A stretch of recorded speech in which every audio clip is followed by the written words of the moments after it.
हमारे अगले प्रश्न पर। निम्न में से कौन सा सच्चा फल नहीं है?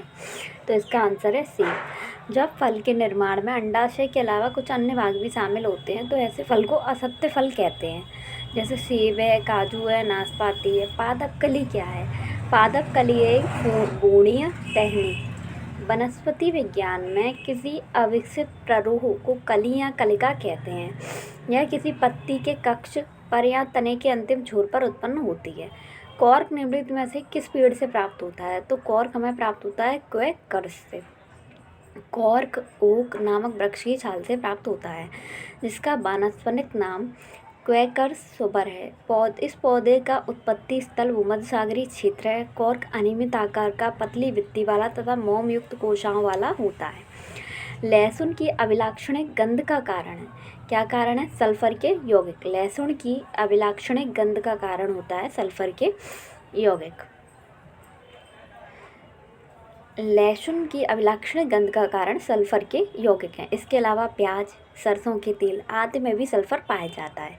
लहसुन का तेल वाष्पशील तथा महत्वपूर्ण होने के कारण सक्रिय गुण रखता है। इस तेल में सल्फर की प्रचुर मात्रा पाई जाती है, जबकि ऑक्सीजन का अभाव होता है। लहसुन का उपयोग स्वेदजनक, मूत्रवर्धक, कफ निवारक व उत्तेजक आदि के रूप में हम करते हैं। प्याज के छिलके उतारने पर आंसू आते हैं, क्योंकि प्याज क्या निष्कासित करती है? सल्फेनिक अम्ल को निष्कासित करती है। प्याज काटने पर सिंथेज नामक एंजाइम निष्कासित होता है। सिंथेज एंजाइम प्याज में उपस्थित सल्फोक्साइड को सल्फोनिक अम्ल में परिवर्तित कर देता है।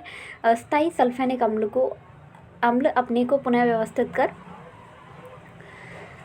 साइन प्रोपेंशियल एक्स ऑक्साइड का निर्माण करता है, जो आँख में आंसू उत्पन्न करता है।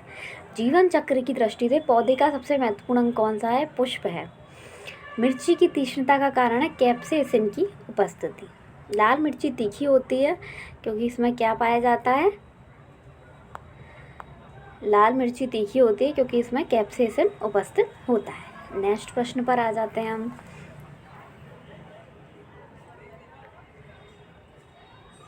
रेशम कीट जिन पर पनपता है। रेशम का कीड़ा अपने जीवन चक्र के किस चरण में वाणिज्यिक तंतु पैदा करता है?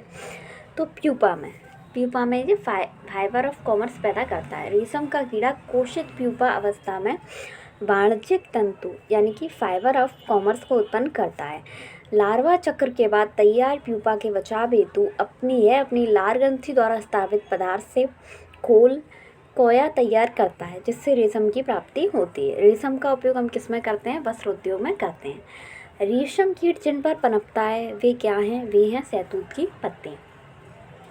कौन कीटों से प्राप्त नहीं होता? तो मोती जो है वह कीटों से नहीं मिलता। बाकी रेशम के कीट से रेशम प्राप्त होता है, और इसके अलावा मधुमक्खी से हमें शहद प्राप्त होता है। लाख लेसिफर लेक्का नामक कीट से प्राप्त होता है। वही मोती जो है मोलस्का संघ के जीव पिंक टेड़ा या पर्ल ओयस्टर द्वारा प्राप्त होता है। कौन सी औषधि फसल है? तो वो है हमारी घृत कुमारी। कुनैन जो मलेरिया के लिए एक प्रमुख औषधि है, वो आवर्तबीजी पादप से प्राप्त होती है।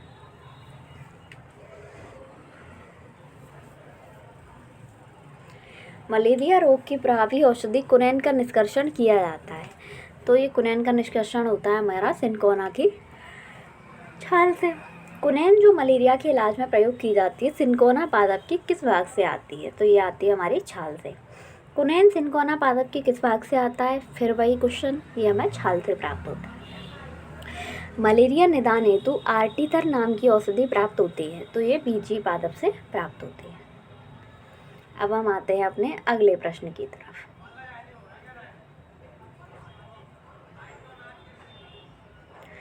मलेरिया निदान हेतु आर्टीथर नामक औषधि बीजी पादप से तैयार की जाती है। एट्रिविन, क्लोरोक्विन इत्यादि औषधियाँ भी मलेरिया निदान हेतु प्रयुक्त की जाती हैं। ध्यातव्य है कि मलेरिया प्लाज्मोडियम नामक प्रोटोजोआ द्वारा होता है, जिसका वाहक होता है हमारा मादा एनाफ्लीज मच्छर। सिनकोना की छाल से प्राप्त औषधि को मलेरिया के उपचार के लिए प्रयुक्त करते हैं। इस कृत्रिम औषधि ने इस प्राकृतिक उत्पाद को प्रतिस्थापित किया है, वह है क्लोरोक्विन। यानी कि पहले हम मलेरिया का इलाज किससे करते थे? सिनकोना की छाल से, लेकिन अब इसकी जगह जो दवाई आ गई है वो है क्लोरोक्विन। कुनेन नामक एल्केलॉइड सिनकेना पौधे की छाल से तैयार की जाती है, जो कि मलेरिया रोग के उपचार में उपयोगी है, किंतु क्लोरोक्विन नामक कृत्रिम औषधि ने इसे प्राकृतिक उत्पाद को प्रतिस्थापित किया है, क्योंकि इसका भी उपयोग मलेरिया उपचार के लिए किया जाता है।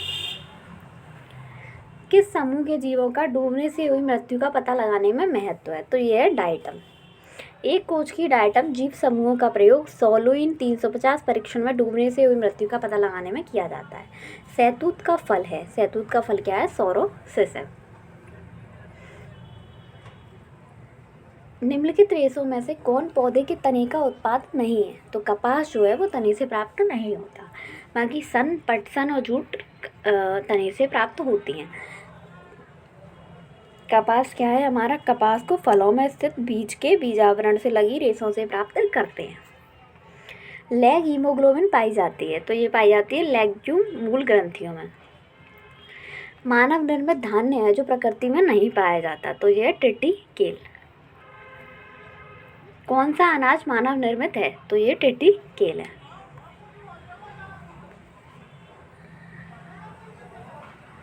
अब हम आते हैं अपने अगले प्रश्न की तरफ। कैनोला मानव उपभोग के लिए उगाई गई विशिष्ट प्रकार की तिलहन सरसों की किस्मों को निर्दिष्ट करता है।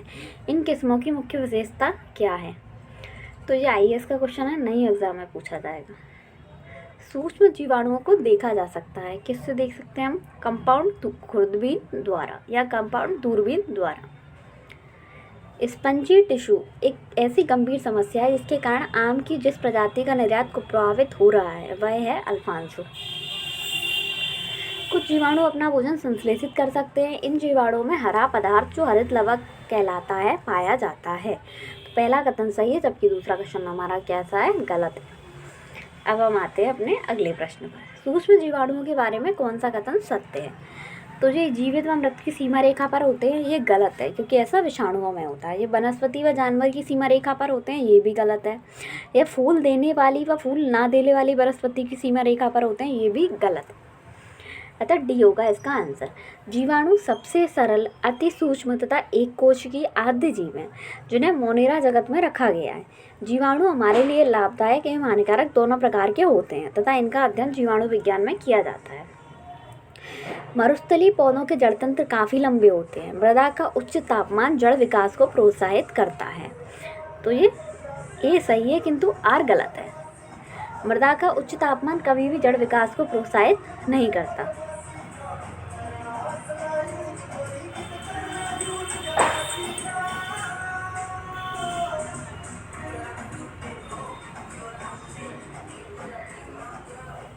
ठीक है। मरुस्थलीय पौधों की जड़ें लंबी होती हैं। क्यों होती हैं? क्योंकि जड़ें पानी की तलाश में लंबी हो जाती हैं। मरुस्थल में फ्रिएटोफाइट्स मिलते हैं, यानी ऐसे पादप जिनमें लंबी मूसला जड़ होती है। फ्रिएटोफाइट्स यानी जिनमें लंबी मूसला जड़ होती है, और जो लंबी मूसला जड़ किसके कारण होती है? जो पानी के अभाव के कारण होती है। शुष्क जलवायु के भली भांति अनुकूलित पेड़ पौधों को कहते हैं, तो इन्हें मरुद्भिद कहते हैं। शुष्क वातावरण या मरुभूमि जैसे वातावरण में पाए जाने वाले पेड़ पौधों को हम मरुद्भिद कहते हैं, जो कि अपने शरीर को शुष्क वातावरण के प्रति पूर्णतः अनुकूलित कर लेते हैं। जल के उत्सर्जन को कम करने के लिए इनकी बाह्य त्वचा मोटी उपचर्म की परत से ढकी रहती है तथा पत्तियां कांटों से परिवर्तित हो जाती हैं। इसके अंतर्गत नागफनी, मदार, नेरियम, ब्रायोफिल्म इत्यादि पौधे आते हैं। मरुभूमि के पादप अधिकतर होते हैं, कैसे होते हैं? ये मांसल होते हैं। मरुभूमि में पाए जाने वाले पौधों के कुछ भाग जल को संचित रखने के लिए अधिक मांसल तथा स्थूल होते हैं। पौधे जो नमक युक्त मिट्टी में उगते हैं उन्हें क्या कहा जाता है? उन्हें हम कहते हैं हेलोफाइट। यानी वे पौधे जो नमक युक्त मिट्टी में उगते हैं उन्हें हेलोफाइट कहा जाता है। निम्नलिखित कथनों पर विचार कीजिए। जैली रुदन का कारण अम्ल की अधिकता है। गन्ने के लिए सर्वाधिक अनुकूल जैव उर्वरक राइजोबियम है। नमकीन पानी में उगाए गए पौधे थैलोफाइट्स कहलाते हैं। सुषुप्तावस्था तोड़ने वाला हार्मोन है साइटोकाइनिन। तो इनमें से कौन सा कथन सत्य है? तो केवल 1 और 4 सत्य है। जैसे जैली रुदन का कारण क्या है? अम्ल की अधिकता है, वही सुषुप्ता तोड़ने वाला हार्मोन साइटोकाइनिन है। अब हम आगे बढ़ते हैं कि अगले 2 गलत क्यों हैं। बीजों की सुसप्ता तोड़ने वाले हार्मोन कौन से हैं? जिबरेलिन और साइटोकाइनिन। गन्ने के लिए सर्वाधिक अनुकूल जैव उर्वरक कौन सा है? एसिटोबैक्टर है। एसिटोबैक्टर गन्ने के लिए सर्वाधिक उपयुक्त होता है। जबकि नमकीन पानी में जो उगने वाले पौधे हैं उन्हें हेलोफाइट्स कहा जाता है, यानी कि इसमें दे रहते थैलोफाइट्स, जबकि नमकीन पानी में जो पौधे उगते हैं उन्हें हम कहते हैं हेलोफाइट्स। गन्ने के लिए सर्वाधिक अनुकूल जैव उर्वरक क्या है? राइजोबियम है। तो इसमें कह रहे हैं गन्ने के लिए जो सर्वाधिक अनुकूल जैव उर्वरक है वो है एसिटोबैक्टर। एपीफाइट्स वे पौधे होते हैं जो अन्य पौधों पर निर्भर हैं यांत्रिक अवलंब के लिए।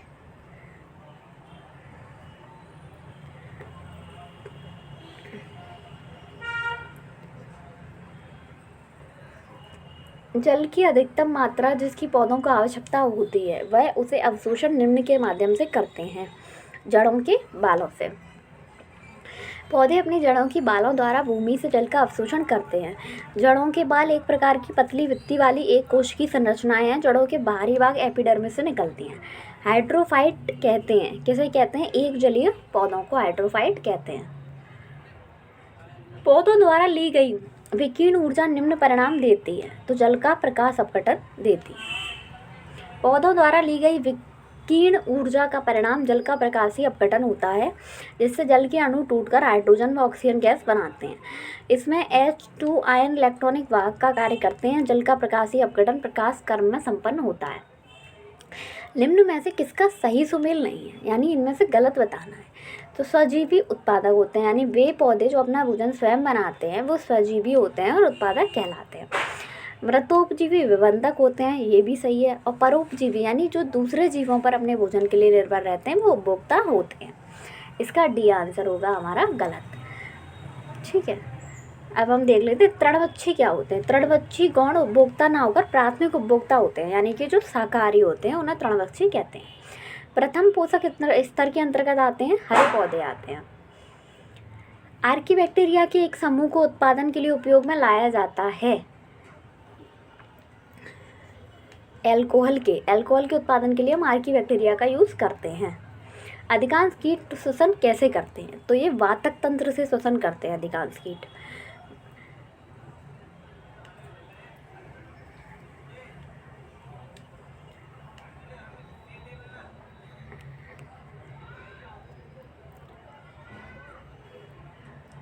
जमी हुई झील के अंदर मछली जीवित रह सकती है। कैसे जीवित रह सकती है? क्योंकि तलों के निकट पानी नहीं जमता है, यानी कि ऊपर से पानी जम जाता है जबकि नीचे तली में पानी नहीं जमता है, तो वहाँ पर मछली जीवित रह सकती है। जल के बाहर निकाल दी जाने पर मत्स्य मर जाती हैं। क्यों? क्योंकि उनमें सांस नहीं ले पाती। सीधी सी बात है, मछलियाँ जो हैं वो गलफड़ों से सांस लेती हैं, जो कि जल में घुली हुई ऑक्सीजन को ग्रहण करने के लिए अनुकूलित होते हैं। जो गलफड़े जो होते हैं वो जल में घुली हुई ऑक्सीजन से ही सांस ले पाते हैं, इसलिए मछलियाँ जो होती हैं पानी से निकालने पर मर जाती हैं। मछलियों में सामान्यतः श्वसन होता है, गलफड़ों द्वारा होता है। सेब के फल में लाली का क्या कारण है? तो एंथोसाइनिन के कारण सेब के फल में लाली आती है। अब हम आते हैं अपने नेक्स्ट प्रश्न की तरफ। टमाटर में लाल रंग का कारण है लाइकोपेन है। पपीते में पीले रंग का कारण है कैरिका जैंथीन है। पपीते का पीला रंग किसके कारण होता है? कैरिका जैंथीन के कारण। हाल ही में हमारे वैज्ञानिकों ने केले के पौधे की एक नई और भिन्न जाति की खोज की है, जिसकी ऊंचाई लगभग 11 मीटर तक जाती है और उसके फल का गूदा नारंगी रंग का है। यह भारत के किस भाग में खोजी गई है? तो ये करंट का क्वेश्चन है, इसे अभी पढ़ने का कोई मतलब नहीं है। अब हम आते हैं अपने अगले प्रश्न की तरफ।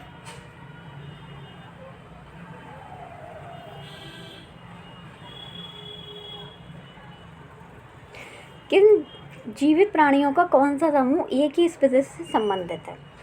तो वो है हमारा चीनी, अमेरिकी, भारतीय और काले अफ्रीकी। जीवित प्राणियों का समूह चीनी, अमेरिकी, भारतीय और काले अफ्रीकी एक ही स्पीशीज यानी होमो सेपियंस से संबंधित है, जबकि शेष विकल्प में जंतुओं का समूह अलग अलग से। खमीर क्या है? खमीर किसका उदाहरण होता है? खमीर होता है हमारा एक कवक।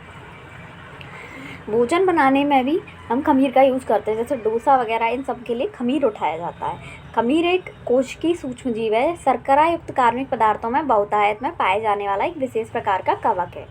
यीस्ट और मशरूम हैं, ये क्या है? ये फफूंद हैं। मशरूम क्या है? मशरूम जो है वो कवक है। रसेदार सब्जी में प्रयोग होने वाला मशरूम होता है, ये कवक होता है। कपास का प्रमुख घटक है हमारा सेलुलोज। लाइकेन किसके बने होते हैं? कवक और शैवाल के। शैवाल और कवक से मिलने से लाइकेन बनता है, जिसे हम क्या कहते हैं? म्यूटोअलिज्म कहते हैं। लाइकेन जो नग्न चट्टान पर भी पारिस्थितिकी अनुक्रम को प्रारंभ करने में सक्षम है, वास्तव में किनके सहजीवी साहचर्य हैं? तो लाइकेन बनते हैं शैवाल और कवक से। अब हम आते हैं अपने अगले प्रश्न की तरफ। नॉस का पिन किससे प्राप्त होता है? नॉस का पिन हमें किससे प्राप्त होता है? तो ये हमें प्राप्त होता है पोस्ता से। नॉस का पिन हमें किससे प्राप्त होता है? पोस्ता से। हेरोइन प्राप्त होती है हमें अफीम पोस्ता से। मार्फिन किससे प्राप्त होती है? मार्फिन हमें प्राप्त होती है एक फल से। मार्फिन पोस्ता के अपरिपक्व फलों से प्राप्त होती है। मार्फिन पोस्ता के अपरिपक्व फलों से प्राप्त होती है। पोस्ता का पौधा एक आवर्तबीजी पादप है, जिसमें अफीम तथा हेरोइन भी प्राप्त किया जाता है। मार्फिन शब्द की उत्पत्ति मार्फियस से हुई है। इसका उपयोग दर्द निवारक औषधि तथा निद्राकारक के रूप में होता है। अफीम प्राप्त किया जाता है। अफीम प्राप्त होता है हमारा बिना पके फल के लेटेक्स से हमें अफीम प्राप्त होता है। जो बिना पका फल है उसके लेटेक्स से हमें अफीम की प्राप्ति होती है। अफीम पोस्ता के पौधे के किस भाग से प्राप्त होता है? तो अफीम हमें प्राप्त होता है अधपके फल से। अफीम का मुख्य अवयव क्या है? मार्फिन है। अफीम का वानस्पतिक नाम क्या है? एम्बलिका पेपेपर सोमनीफेरम। पेपेपर सोमनीफेरम अफीम का वानस्पतिक नाम है।